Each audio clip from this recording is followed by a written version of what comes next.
Boss, pasayero oh. Ma'am, free rides ma'am. Vlogger. Ayaw nyo pa? Libre lang ma'am. I-follow nyo lang yung page ko. Ayaw nyo ma'am? Ma'am, free rides. Free rides lang, libre. Na? Live lang. Libre lang sir, walang bayad. I-follow mo lang yung page ko. Oh, na vlogger. Ayan. Sa TikTok? Sa Facebook sir, Facebook. Saglit lang sir ha. Saan live saan? Sa ano? Sa dyan, sa ano? Sa bungad lang, Makindidana. Ah, Makili. Opya.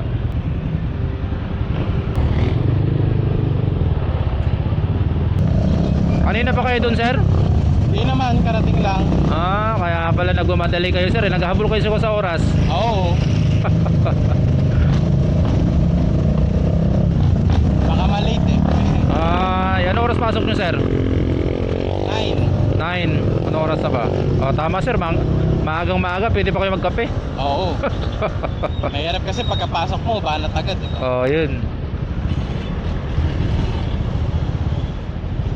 Op, kalma lang.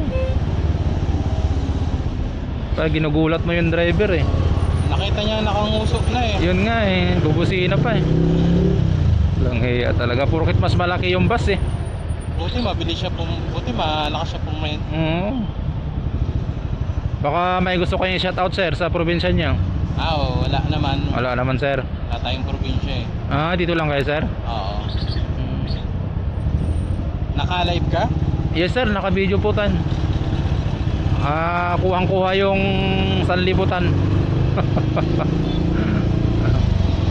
Timing yung paglapit mo sa akin doon sir ah.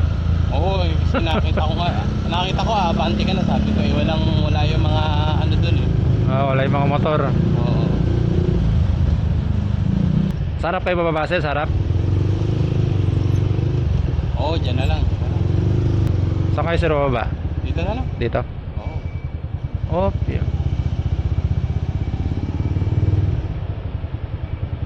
Opya. Okay. Okay, salamat. Sige sir. Opya. Sige sir, thank you po. Sige sir. Alright mga katropa. So napaghatid naman tayo na safe. So alas 9 pa yung pasok ng sir, maaga-aga siya nakarating ngayon. Kasi time check natin no, 8:35. So meron pang 30 minutes si sir para magkape.